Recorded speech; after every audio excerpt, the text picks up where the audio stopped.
Hello listener, उम्मीद करती हूँ कहानी आप लोगों को पसंद आ रही होगी। कहानी से रिलेटेड अपनी राय आप लोग मुझे कमेंट सेक्शन में बता सकते हैं।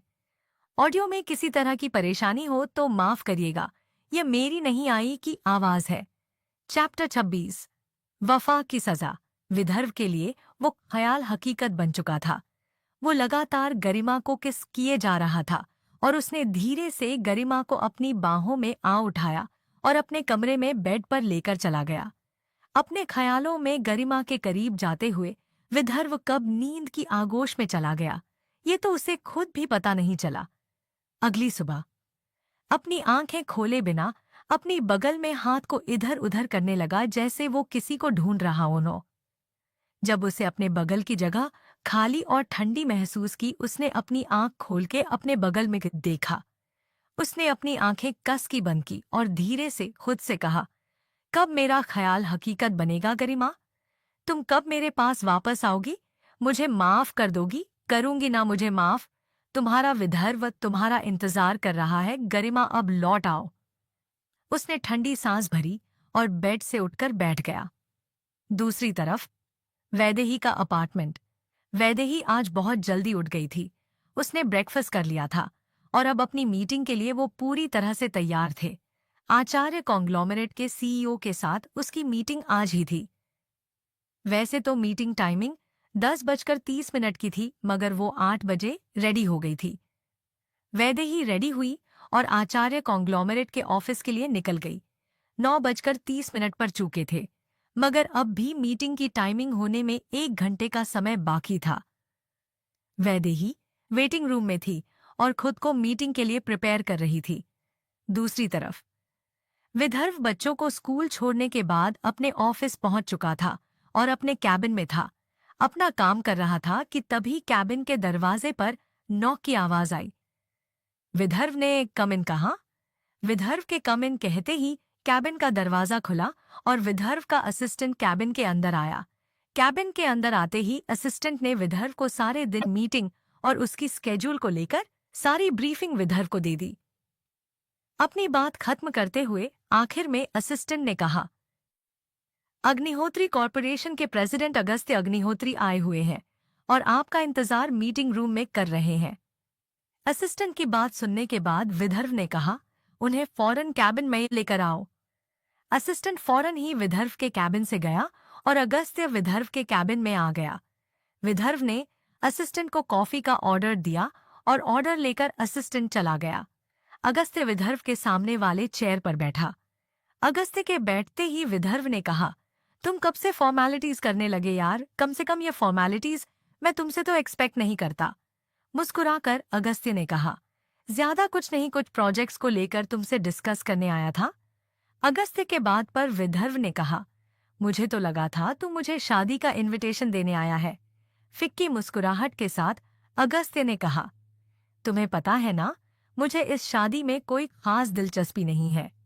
अगस्त्य के बात पर विदर्भ ने कहा, तो फिर ये शादी क्यों कर रहे हो जब तुम उस लड़की को खुशी नहीं रख पाओगे? यार देखो, एक वक्त ये एडवाइस तुम लोगों ने मुझे दी थी और आज मैं तुम्हें दे रहा हूँ। हर इंसान मटीरियलिस्टिक नहीं होता और जरूरी नहीं तुम जिस लड़की के साथ शादी कर रहे हो वो भी मटीरियलिस्टिक हो।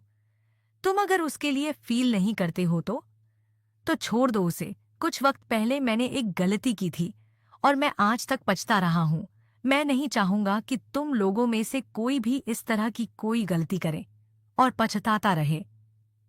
विदर्भ के बाद पर अगस्त्य ने कहा, तुम्हें जब हम लोगों ने समझाया था तब तुम्हें समझ नहीं आया, और जहां तक बात रही मेरी, तो मैं उसे हार्ट करने के इरादे से कुछ नहीं कर रहा हूं। अगर मैं उसकी अगेंस्ट कुछ करने की सोचता भी हूं, उससे पहले मुझे उसकी अगेंस्ट एक सॉलिड प्रूफ चाहिए। बिना किसी सॉलिड प्रूफ के मैं उसे कोई नुकसान नहीं पहुंचाऊंगा, ना ही किसी को पहचाने दूंगा। तुम्हें मुझे एडवाइस करने की जरूरत नहीं है। शादी करने के पीछे का कारण सिर्फ मेरा शक नहीं है, बल्कि कुछ और भी है, इसलिए तो मुझे कोई नसीहत तो मत ही दो। अगस्त्य की बात पर विदर्भ ने कहा, मुझे भरोसा है कि तुम मेरी गलती दोहराओगे नहीं। तुम समझदार हो, कम से कम तुम मेरी तरह तो नहीं हो। Best of luck. फ्यूचर में कोई गलती मत करना, जरूरी नहीं कि लाइफ दूसरा मौका दे। कहते हुए विदर्भ ड्रॉअर से सिगरेट का एक बॉक्स निकाला। उसने एक सिगरेट खुद अपने मुंह में डाली और एक सिगरेट अगस्त्य को पास कर दी। अपने सिगरेट जलाने के बाद लाइटर विदर्भ ने अगस्त्य को पास कर दी। वो दोनों ही सिगरेट की लंबी लंबी कश खींच रहे थे। कुछ देर बाद अगस्त्य ने कहा, क्या हुआ, उसका कुछ पता नहीं चला क्या? एक लंबी कश खींचने के बाद विदर्भ ने कहा, उसका तो नहीं पता चला, मगर उसकी बहन भी इस शहर में है। मैं वो उसे ढूंढने की कोशिश कर रहा हूं। हो ना हो वो दोनों एक साथ ही होंगी, और अगर नहीं भी होगी तब भी उसे गरिमा का जरूर पता होगा। सिगरेट का एक लंबा कश खींचकर अगस्त्य ने कहा, पॉसिबल है। जैसे विदर्भ को कोई बात याद आई हो और उसने कहा, वैसे तुम यहाँ की सिलसिले में आए हो, बेवजह तो तुम यहाँ आने से रहे। विदर्भ की बात पर अगस्त्य को जैसे कुछ क्लिक हुआ और उसने कहा, अरे हाँ, मैं तो भूल ही गया था। तुम लोगों ने एक बिजनेस प्रपोजल को लगभग ऑफ रिकॉर्ड बॉयकॉट कर दिया। कोई खास रीजन? क्योंकि मैंने जब उस बिजनेस प्रपोजल पर नजर डाली थी तब वो काफी अच्छा था। एक बेनिफिशियल प्रोजेक्ट को तुम लोग इस तरह से दबाने की कोशिश क्यों कर रहे हो? और वो भी एक स्टार्टअप। तुमने ऐसा तो पहले कभी कुछ नहीं किया। आखिर उस लड़की ने तुम्हें किस तरह से ऑफेंड किया? कंफ्यूज्ड होकर विदर्भ ने कहा, मतलब किस बिजनेस प्रपोजल की बात कर रहे हो तुम? कौन सा स्टार्टअप? विदर्भ की बात पर अगस्त्य बिजनेस प्रपोजल के बारे में बताया, मगर उसने एक बार भी वैदेही का नाम नहीं लिया। उसने उस प्रपोजल की सारी डिटेल्स जो उसने पूरी ही थी वो विदर्भ को बता दी। ये बिजनेस प्रपोजल उसे सचमुच काफी पसंद आ रहा था और वो इसमें इन्वेस्ट करने का भी सोच रहा था। मगर उससे पहले ही आरएम ग्रुप को वो मैसेज अगस्त्य को मिल चुका था, जिसके कारण ना चाहते हुए भी उसे उस प्रपोजल को रिजेक्ट करना पड़ा। मगर वो जानना चाहता था कि आखिर एक मामूली लड़की ने ऐसा भी क्या कर दिया कि आरएम ग्रुप उसका दुश्मन बन बैठा। उस प्रपोजल को देखने के बाद अगस्त्य ये कह सकता था, जिस किसी ने भी इस प्रपोजल को तैयार किया है वो काफी ज्यादा काबिल है और वो काफी अच्छी बिजनेस स्किल्स रखता है। क्या आने वाली है वैदेही विदर्भ के सामने? क्या ढूंढ पाएगा विदर्भ वैदेही को? क्या वैदेही बताएगी गरिमा के बारे में विदर्भ को? कैसी होगी विदर्भ और वैदेही की पहली मुलाकात? कहानी में आगे क्या हुआ जानने के लिए प्यारिये वफा की सजा, चैप्टर 27, वफा की सजा। अगस्त्य की बात सुनने के बाद विदर्भ शॉक हुआ, क्योंकि उसे समझ ही नहीं आ रहा था कि अगस्त्य किस बारे में बात कर रहा है। अगस्त्य की बात पर विदर्भ ने कहा, तुम किस बारे में बात कर रहे हो? मैंने किसी बैन किया? मैंने तो ऐसा कुछ नहीं किया। विदर्भ की बात पर अगस्त्य ने कहा, ये क्या कह रहे हो? तुमने ही तो पूरे बिजनेस इंडस्ट्री में ये अल्टीमेटम दिया है। विदर्भ को अगस्त्य की बात समझ नहीं आ रही थी, जिसके चलते उसने अगस्त्य से कहा, तुम किसके बारे में बात कर रहे हो? अगर तुम्हारे पास इन्फॉर्मेशन हो तो दो, मैं एक बार चेक कर लेता हूं, क्योंकि मैंने ऐसा कुछ नहीं किया।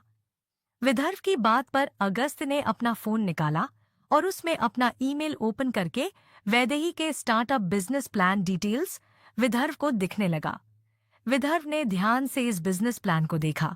वो भी काफी इम्प्रेस हुआ बिजनेस प्लान को देखकर, मगर फिर फोन से अपनी नजरें हटाकर उसने अगस्त्य से कहा, ये बिजनेस प्लान तो कितना अच्छा। मैं इस तरह के प्लान को कैसे रिजेक्ट कर सकता हूँ? और जहां तक बैन करने की बात रही, मैंने तो ऐसा कुछ भी नहीं किया। इनफैक्ट इस बिजनेस प्लान को देखने के बाद तो मैं उस इंसान को सामने से प्रपोजल दूंगा। कहकर विदर्भ कुछ देर चुप हुआ, क्योंकि उसे इतना तो समझ में आ रहा था कि अगस्त्य उससे झूठ नहीं कहेगा। फिर उसने अपने असिस्टेंट को बुलाया। कुछ ही देर में असिस्टेंट भी कैबिन के अंदर आ गया, जिसके बाद विदर्भ ने उससे वो बिजनेस प्रपोजल दिखाते हुए उससे सवाल किया। असिस्टेंट ने फौरन ही उस बिजनेस प्रपोजल को देखा और फिर उसका डेटा चेक किया, जिसके बाद सारी डिटेल्स उसने विदर्भ को दे दी, जिसके वजह से उसे पता चला कि बिजनेस प्रपोजल को वंश ने रिजेक्ट किया था। इनफैक्ट बिजनेस इंडस्ट्री से अनऑफिशियली बैन भी किया था। विदर्भ को समझ नहीं आया कि आखिर उसने ये क्यों किया, क्योंकि वंश इस तरह का इंसान तो नहीं था कि बिना सोचे समझे कुछ भी कर जाए। फिर कुछ सोचकर विदर्भ ने अगस्त्य से कहा, मैं इस बारे में वंश से बात करूंगा। आखिर पूरी बात जान तो लूं कि उसने ऐसा क्यों किया। विदर्भ की बात पर अगस्त्य ने सिर हिलाया और कुछ देर उन दोनों ने और भी कई दूसरी बातें की और अपने बिजनेस को भी डिस्कस किया। फिर अगस्त्य विदर्भ के ऑफिस से चला गया। अगस्त्य के जाने के बाद विदर्भ ने अपनी असिस्टेंट से वंश को बुलवाने को कहा और फिर खुद उस बिजनेस प्लान के डिटेल्स को चेक करने लगा। इस दौरान उसने वैदेही की प्रोफाइल भी ओपन कर दी। वैदेही की प्रोफाइल में उसने सबसे पहले वैदेही का फोटो देखा। वैदेही का चेहरा विदर्भ को कुछ जाना पहचाना देखा देखा सा लगा। कुछ सोचकर उसने उसका पूरा प्रोफाइल चेक किया, जिसके बाद विदर्भ की आंखें खुली की खुली रह गईं और वो शॉक होकर वैदेही की प्रोफाइल को देखने लगा। वैदेही की पूरी प्रोफाइल को देखने के बाद विदर्भ ने अपने सिर पर हाथ रख लिया। नो डाउट कि उसने वैदेही को पहचान लिया था। अभी मिली इस इंफॉर्मेशन को विदर्भ डाइजेस्ट करने की कोशिश, तब तक उसके कैबिन का डोर नॉक हुआ। विदर्भ ने कम इन कहे तो वंश कैबिन के अंदर आ गया। विदर्भ में ज्यादा कुछ नहीं बोला, अपना डेस्कटॉप टर्न किया और वंश को दिखाते हुए उससे सवाल किया। विदर्भ ने वंश से कहा, पहले तो तुमने इस प्रस्ताव को रिजेक्ट क्यों किया? इनफैक्ट तुमने बिजनेस इंडस्ट्री से अनऑफिशियली वैदेही को बैन तक करवा दिया। वाई? इस दौरान वंश ने उस प्रपोजल पर एक नजर डाली और उसे समझ आ गया कि शायद विदर्भ को ये करना पसंद नहीं आया, मगर उसे विदर्भ की नाराजगी से कोई फर्क नहीं पड़ता था। मगर विदर्भ ने उसे सीधे साफ शब्दों में सवाल किया था, जिसका जवाब तो उसे देना ही था। वंश ने अपने और वैदेही के एनकाउंटर के बारे में सारी बातें विदर्भ को बता दी। सारी बातों को सुनने के बाद विदर्भ ने आंखें बंद की और खुद से ही कहा, ये लड़की भी ना, इसे हर किसी से उलझना है। विदर्भ के बोलने के तरीके से वंश को उसके सवाल का जवाब मिल गया जो उसके मन में था, मगर उसने पूछा नहीं था। उसे समझ आ गया कि विदर्भ पहले से ही वैदेही को जानता है, मगर उसे अभी यह समझ नहीं आ रहा था कि वह वैदेही को जानता कैसे है। कहीं ना कहीं उसके दिल में एक बेचैनी भी उठने लगी थी। वह यह सोचने लगा था कि कहीं वैदेही वही लड़की तो नहीं है जिसे विदर्भ इतने वक्त से ढूंढ रहा है। मन ही मन वह यह प्रार्थना भी कर रहा था कि उसकी यह सोच गलत साबित हो। इस वजह से उसने सवाल किया, तुम उसे पहले से जानते हो? हाँ। विदर्भ को काफी गुस्सा आ रहा था। उसने खींचकर कहा, ये कोई और नहीं, गरिमा की बहन है। वैदेही रक्षित, तूने ध्यान नहीं दिया। यार, अब मुझे लग रहा है कि मैंने तुझे क्यों ही कहा इस मीटिंग को अटेंड करने के लिए। अरे कुछ और नहीं, तेज के सरनेम और इसके फैमिली डेटा पर ही ध्यान दे देता। मेरी भी मत मारी गई थी कि मैंने तुझे इस मीटिंग को अटेंड करने भेज दिया। इतना अच्छा मौका मिला था गरिमा तक पहुंचने का, मगर सब बर्बाद हो गया। उसके ऊपर से तूने इस लड़की को बैन तक करवा दिया। विदर्भ की बातें सुनकर वंश भी शॉक हो गया और उसने बड़े ही अजीब तरह से विदर्भ को देखा, मगर कहीं ना कहीं दिल की खीर कोने में वंश के मन में लड्डू भी फूट रहे थे। वंश ने चाहे जो कुछ भी वैदेही के साथ किया था, मगर वह उसे अपने दिमाग से निकल नहीं पाया था। अब उसे भी अपनी गलती पर पछतावा हो रहा था। हालांकि उसे अभी भी वैदेही पर काफी गुस्सा आ रहा था, मगर उसने अपनी आंखों से विदर्भ की हालत देखी थी, जिसकी वजह से उसे अब अपने दोस्त के लिए काफी बुरा लग रहा था। काफी देर रुकने के बाद वंश ने विदर्भ से कहा, यार अभी कुछ बिगड़ा नहीं है, मैं इस बैन को हटा देता हूँ और ये तो पहले से ही हमारे साथ बिजनेस करना चाहती है। हम इसके प्रपोजल को एक्सेप्ट कर लेते हैं और उसकी बिजनेस में इन्वेस्ट कर देंगे। कुछ वक्त के लिए उसके साथ अपने रिलेशन बेटर करेंगे, फिर किसी तरह से इससे गरिमा की इन्फॉर्मेशन निकलवा लेंगे और इसकी पूरी पॉसिबिलिटी है कि ये दोनों बहनें साथ रहती हों। और मैं कोशिश करूंगा कि उसके साथ या आसपास रहते हुए मैं गुस्सा ना करूं, जिससे हमारे बीच की बातें और न ही बिगड़ेंगी, क्योंकि तू तो उसके सामने आ नहीं सकता। क्या पता वह तुझे पहचानती हो। आ चुकी है वैदेही विदर्भ के सामने, क्या आप पहुंचेगा विदर्भ वैदेही के जरिए गरिमा तक? क्या होगा आचार्य कांग्लोमरेट के साथ होने वाली मीटिंग में? क्या होंगे विदर्भ और वंश अपने प्लान में सक्सेसफुल? कहानी में आगे क्या हुआ जानने के लिए पढ़िए वफा की सजा। चैप्टर 28 वफा की सजा। सारी बातें जानने के बाद वंश विदर्भ की बात से सहमत हो गया था और उसकी मदद करने के लिए पूरी तरह से तैयार था। विदर्भ को बहुत खुशी हुई ये जानकर कि वंश उसकी बातें मानने को तैयार है। इसके बाद वंश ने भी अपनी बात विदर्भ के सामने रखी तो कहीं ना कहीं विदर्भ वंश की बात से सहमत था।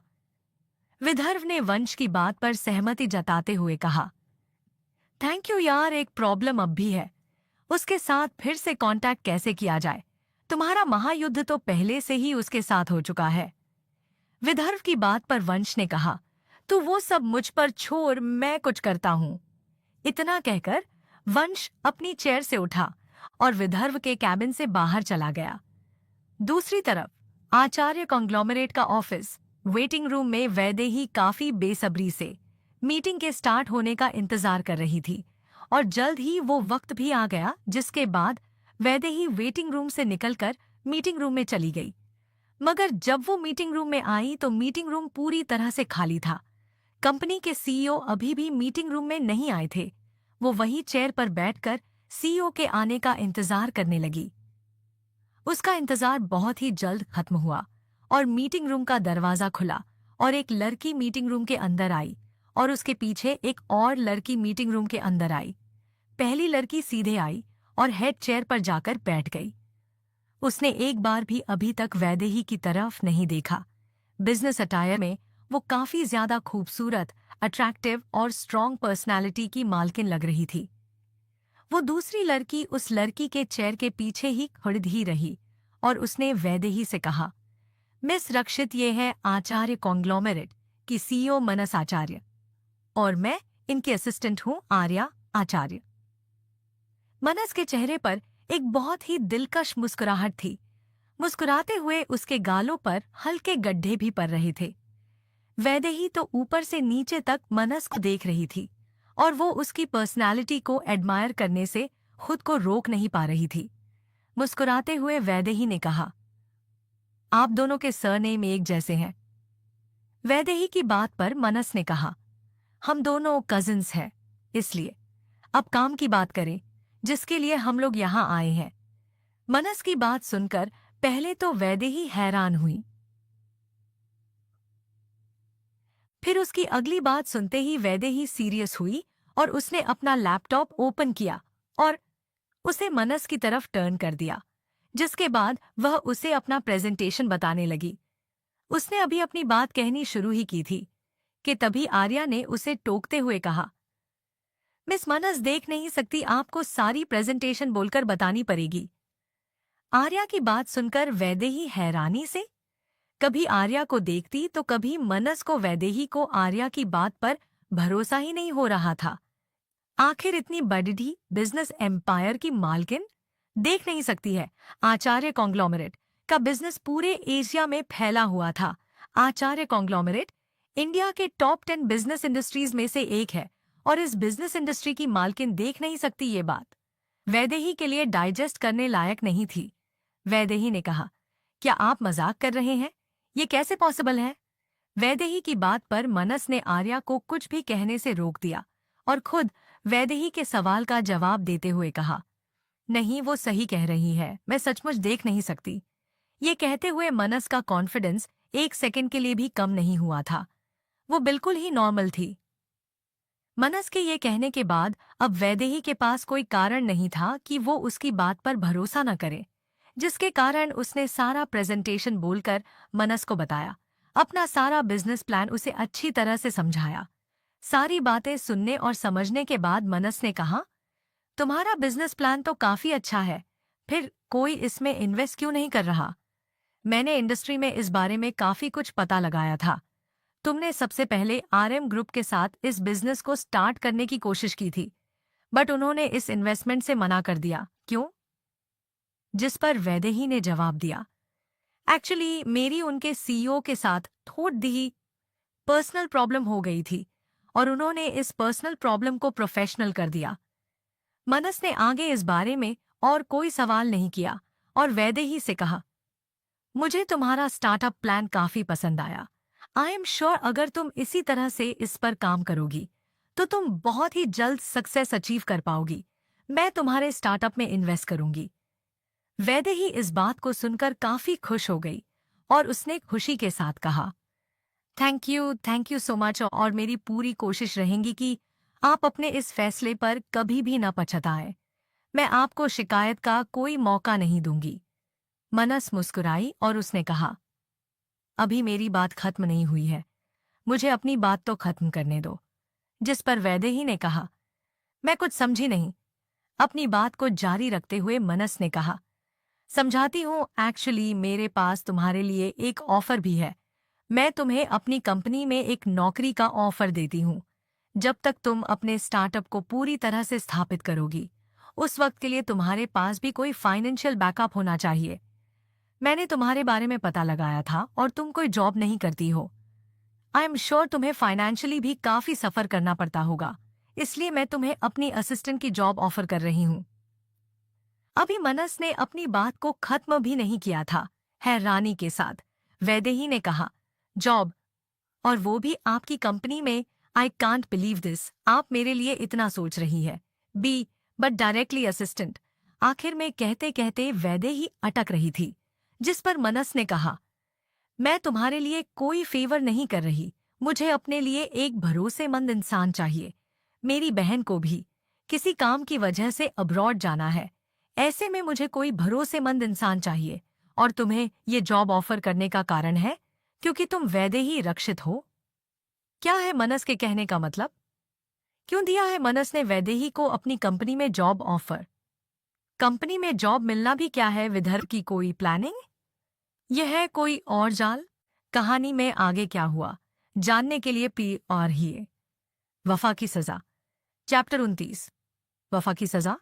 मनस की बात सुनकर वैदेही हैरान हुई और उसने कहा, मतलब आप कहना क्या चाहती है? वैदेही रक्षित होने से मेरे जॉब का क्या कनेक्शन? वैदेही की बात पर मनस और आर्या दोनों ने ही मुस्कुरा दिया। मनस ने वैदेही की बात का जवाब देते हुए कहा, मतलब ये है वैदेही, क्योंकि तुम गरिमा की बहन हो, शायद तुम्हें इस बात का पता नहीं होगा। गरिमा ने एक लंबे वक्त तक मेरे अंडर काम किया है। वो मेरी असिस्टेंट थी। वो काफी लॉयल और अपने काम को लेकर काफी अफेक्शनेट थी।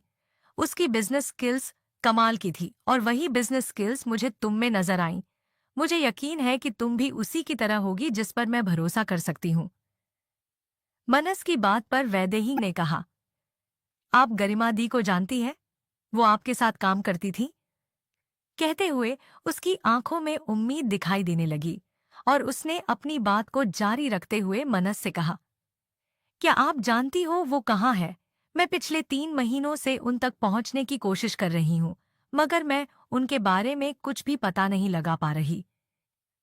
क्या आपको पता है कौन था वो इंसान जिसकी वजह से गरिमा दी गई है? अचानक से गरिमा को लेकर इतने सारे सवाल मनस के सामने आ गए, जिसकी वजह से एक पल के लिए वह हैरान हो गई। उसकी मुस्कुराहट ही गायब हो गई और वह थोड़ा हड़बड़ा सी गई, मगर उसने तुरंत ही खुद को स्टेबल किया और मुस्कुराते हुए वैदेही को जवाब दिया, मुझे ज्यादा कुछ तो नहीं पता। मैं भी उतना ही जानती हूँ जितना कि तुम, और कुछ सवालों के जवाब गरिमा तुम्हें खुद ही दे तो ही सही होगा। फिलहाल के लिए तुम अपना जवाब मुझे दे दो कि तुम्हें यह जॉब एक्सेप्ट ही है या नहीं। मनस ने बहुत ही आसानी से बात के डायरेक्शन को चेंज कर दिया। वैदेही ने भी ज्यादा गरिमा के टॉपिक को नहीं छेड़ा और उसने मनस के सवाल का जवाब देते हुए कहा, अगर आप ऐसा चाहते हैं तो मुझे कोई प्रॉब्लम नहीं है, और मैं आपको यकीन दिलाती हूँ कि आपको अपने फैसले पर पछताना नहीं पड़ेगा। ये काम मुझे मेरी बहन की वजह से मिल रहा है और मैं उसके नाम पर आंच नहीं आने दूंगी। वैदेही का जवाब जानकर मनस ने आर्या से कहा, तुम कॉन्ट्रैक्ट के डॉक्यूमेंट्स रेडी करवा लो। और फिर मनस वैदेही की तरफ मुद्दी और उससे कहा, तुम एक बार कॉन्ट्रैक्ट के क्लॉज आर्या के साथ डिस्कस कर लेना। टर्म्स और क्लॉज को लेकर तुम्हें कोई भी प्रॉब्लम हो तो आर्या से बात कर लेना, वो सब संभाल लेगी। अपनी बात कहकर मनस अपनी चेयर से खड़ी हुई और अपना हाथ आगे बढ़ा दिया। मनस को हाथ बढ़ाता देख वैदेही ने भी हाथ बढ़ाया और उससे हाथ मिलाया, जिसके बाद मनस मीटिंग रूम से बाहर चली गई। उसे देखकर बिल्कुल भी कोई ये नहीं कह सकता था कि वो देख नहीं सकती। उसका हर एक बढ़ता कदम काफी सधा हुआ था। वैदेही तो बस उसे देखते ही रह गई। उसे इस तरह से जाता देख वैदेही को फिर से लगने लगा कि सचमुच क्या मनस नहीं देख सकती, या फिर ये कोई बेहुदा सा मजाक था। आर्या ने वैदेही की नजरों को देखा और फिर मुस्कुराते हुए कहा, मनस सचमुच नहीं देख सकते, मगर उसे अब इन सब की काफी अच्छी प्रैक्टिस हो चुकी है। और वैसे भी जिनके पास आंखें नहीं होती, उनका दिमाग आम लोगों के तौर पर कहीं ज्यादा तेज होता है। मनस भी एक ऐसे ही गॉड गिफ्ट है। आर्या की बात पर वैदेही आर्या को देखने लगी। उसकी आंखों में हैरानी साफ थी, मगर वैदेही ने आर्या से कुछ नहीं कहा। आर्या ने कॉन्ट्रैक्ट की फॉर्मेलिटी स्टार्ट कर दी और वैदेही और आर्या एक साथ सारे क्लॉज और कंडीशन को डिस्कस कर रहे थे। जल्द ही सारी फॉर्मेलिटीज पूरी हो गई और वैदेही की खुशी का तो कोई ठिकाना ही नहीं था। दूसरी तरफ मनस का कैबिन। मनस ने अपना फोन पैन निकाला और फोन को अपने मुंह के पास लाकर कहा, कॉल आदि भाई। जल्दी ही मनस के कानों में फोन की रिंग बजने लगी। कुछ रिंग्स के बाद ही सामने से आदि ने कॉल पिक किया। कॉल को पिक करते ही आदि ने कहा, क्या बात है मनस, आज अपने इस भाई को कैसे याद किया? आदित्य की बात पर मनस ने कहा, वैदेही अपना बिजनेस स्टार्ट कर रही है। मैंने कंपनी में उसे जॉब ऑफर दिया है एज माई असिस्टेंट। उसका बिजनेस प्रपोजल भाई बहुत अच्छा था। उसका दिमाग बिल्कुल गरिमा की तरह है, पूरी बिजनेस माइंडेड है। आदित्य की आवाज अचानक से कुछ अजीब से बदलाव हुए और उसने कहा, क्या उसने तुम्हें पहचान लिया? जिस पर मनस ने कहा, नहीं, और मुझे नहीं लगता कि वो मुझे पहचान सकती है। वैसे अपनी होने वाली साली की काफी फिक्र हो रही है आपको। मनुष्य के मजाक पर आदित्य भी मुस्कुरा दिया। उसने हंसते हुए मनस से कहा, बड़े भाई से मजाक कर रही हो? कहते हुए उसने अपनी मुस्कुराहट दबाने की कोशिश की और अपनी आवाज में थोड़ी गंभीरता लाने की कोशिश करते हुए कहा, ख्याल रखना उसका, छोटी है अभी। आदित्य की बात पर मनस ने अपनी मुस्कुराहट दबाते हुए कहा, हाँ जरूर, क्यों नहीं। वैसे गरिमा कैसी है और आपने आगे क्या करने का सोचा है? मनस के सवाल पर आदित्य ने जवाब दिया, ठीक है, जल्दी ही उसकी लास्ट काउंसलिंग होगी। एक बार डॉक्टर स्कोर्स दे दे, उसके बाद मैं उसे अपने दिल की बात कह दूंगा। गरिमा को खुश रहने का पूरा राइट है, उसे भी खुद को एक मौका देना चाहिए। आदित्य की बात पर मनस के आंखों का रंग बदल गया। उसमें कुछ अजीब से भाव दिखाई देने लगी है, जिन्हें समझना थोड़ा मुश्किल था। मनस अपने होठों को अपने मुंह के अंदर ले जाते हुए उसे दबा दिया।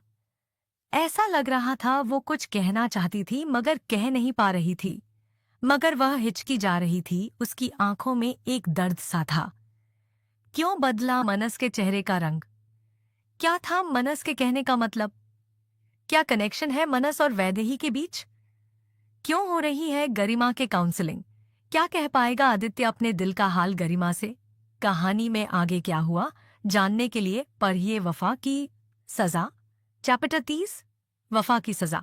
अपने कैबिन में आने के बाद मनस ने आदित्य को कॉल लगा दिया था और उन दोनों के बीच गरिमा और वैदेही को लेकर बातें हो रही थीं। आदित्य की बात सुनने के बाद मनस के आंखों का रंग बदल गया और उसकी आंखों में दर्द की कुछ झलकियां भी दिखाई देने लगी। उसके चेहरे पर निराशा थी। उसने मन ही मन खुद से कहा, आपको क्या लगता है भाई? आपको क्या लगता है भाई? आप उसके लिए क्या सोचते हैं, क्या फील करते हैं? क्या वो नहीं जानती? वो सब जानती है। मैं बस आपके लिए दुआ कर सकती हूँ कि गरिमा आपको एक्सेप्ट कर ले, पर मैं यह बात अभी आपको बता नहीं सकती। मैं हमेशा ही आपके लिए प्रेयर करूंगी भाई कि आपको आपका प्यार मिल जाए। काफी देर तक जब मनस ने कुछ नहीं कहा तो आदित्य ने अपना फोन चेक किया और फिर जब उसने देखा कि फोन अब भी ऑन है तो उसने फोन को वापस अपने कान पर लगाया और कहा, हेलो हेलो मनस, क्या बात है? आवाज आ रही है? क्या सोचने लग गई? मनस अपने ख्यालों से बाहर आई और उसने कहा, आपकी ही सुन रही हूँ और मैं आपके लिए यही प्रार्थना करूंगी कि आपके और गरिमा के बीच सब कुछ सही रहे। मनस की बात पर आदित्य ने कहा, बस उसकी काउंसलिंग का रिजल्ट सही रहा, एक बार वो पूरी तरह से रिकवर हो जाए, फिर सब कुछ सही हो जाएगा। हम सब लोग धीरे धीरे अपनी जिंदगी में आगे बढ़ा पाएंगे। जिसके बाद मनस और आदित्य के बीच थोड़ी और बातें हुई और उन दोनों ने ही फोन काट दिया। आदित्य से बात करने के बाद मनस अपने चेयर पर जाकर बैठ गई। थोड़ी देर में आर्या मनस के कैबिन में आई और उसने एक फाइल टेबल पर रखते हुए कहा, सारी फॉर्मेलिटीज हो गई है, कल सुबह वैदेही की ज्वाइनिंग है और मेरी छुट्टी, अब मैं भी थोड़ा रेस्ट कर लूं।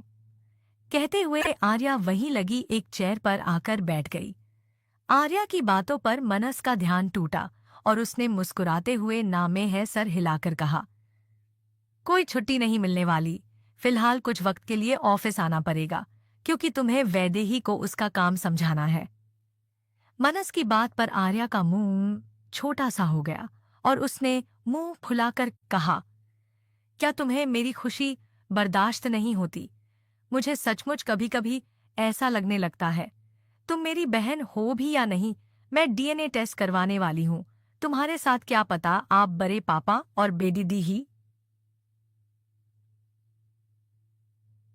माँ, तुम्हें कहीं से उठाकर ले आए? आर्या की बात पर मनस को गुस्सा भी आया और हंसी भी। उसे थोड़ा सोचने की एक्टिंग की और फिर अपने होठों को गोल करके थोड़ा सोचने वाली लहजे में अपनी बात को लंबा खींचते हुए कहा, आई थिंक हम लोगों को ये टेस्ट करवा ही लेना चाहिए। क्या पता चाचू तुम्हें उठाकर ले आए हो। पता तो चली कौन से मंदिर की सीढ़ियों पर तुम मिली थी। टेस्ट के रिजल्ट के बाद मैं 3 लोगों को जरूर भेजूंगी, आई प्रॉमिस। मनस की बातें आर्या ने अपनी नाक मुंह सकोर और फिर कुछ पेपर उठाकर मनस के सर पे मारते हुए कहा, सच में मुझे डाउट होता है अब तुम पर। पता नहीं तुम मेरी बहन हो भी या नहीं, अपनी छोटी बहन के साथ ऐसा कौन करता है? हंसते हुए मनस ने कहा, बहन अगर तुम्हारे जैसी हो ना तो ये करना बनता है, और अब तुम्हें मुझे याद दिलाना है कि तुम मेरी छोटी बहन हो। बड़ादी बहन से इस तरह कौन बात करता है? मैंने आज तक तुम्हारे मुंह से दी नहीं सुना है। जिस दिन तुम्हारी आदत हो जाएगी मुझे दीदी कहने की ना, उस दिन बात करेंगे। फिलहाल जाकर अपने काम को देखो।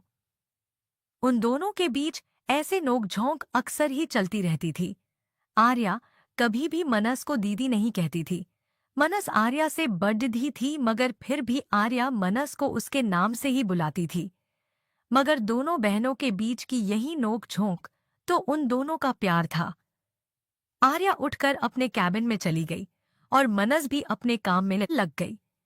मनस के लैपटॉप को उसके अकॉर्डिंग ही सेट किया हुआ था, जिसकी वजह से डॉक्यूमेंट उसके पास आते थे। वो ऑटोमैटिकली वॉइस में कनेक्ट होकर उसे इंटरसेप्ट होना शुरू हो जाता था, जिसके चलते मनस को उन डॉक्यूमेंट्स को पढ़ने की जरूरत नहीं पड़ती थी। मनस भले ही देख नहीं सकती थी, मगर उसे कई लैंग्वेजेस आती थी। वह उन्हें बोलना, लिखना और पढ़ना अच्छी तरह से जानती थी। वो भले ही देख नहीं सकती थी, मगर यह उसकी कमजोरी कभी नहीं बनी और ना ही कभी भी मनस ने इस चीज को उसकी कमजोरी बनने दिया। वैदेही भी अपने घर पहुंची और वो काफी खुश थी। उसने अपनी ये खुशी सना के साथ बांटी और ये वैदेही के लिए उसके सक्सेस की तरफ पहले कदम के जैसा था।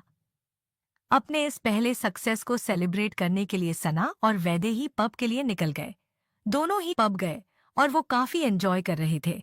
सना ने कुछ हार्ड ड्रिंक्स भी ऑर्डर कर दी थी। उनसे कुछ ही दूर पर कोई था जिसकी नजर अचानक ही उन दोनों पर पड़ी और वो एकटक उन दोनों को ही देखने लगा। वो शख्स सना और वैदेही की हर एक हरकत को नोटिस कर रहा था। वो काफी अजीब तरह से सना और वैदेही को ऊपर से नीचे तक देख रहा था। उन दोनों को काफी देर तक इसी तरह देखने के बाद वो शख्स अपनी जगह से खड़ा हुआ और उन दोनों की तरफ ही अपने कदम बढ़ा दिए। जहां एक तरफ उस आदमी ने वैदेही और सना की तरफ अपने कदम बढ़ा दिए थे, तो वहीं दूसरी तरफ वैदेही अपनी जगह से उद्धी हुई और वॉशरूम की तरफ बढ़ गई। सना का ध्यान तो पूरी तरह से पीने में लगा हुआ था। उसने किसी भी चीज को नोटिस नहीं किया। उसने क्या? किसी ने भी नोटिस नहीं किया। आखिर उसने भीड़ भाड़ में इस तरह की बात को नोटिस कर ही कौन सकता है? कौन है ये शख्स? क्या होने वाला है सना और वैदेही के साथ? क्या गरिमा एक्सेप्ट करेगी आदित्य को? कहानी में आगे क्या हुआ जानने के लिए प्रिय वफा की सजा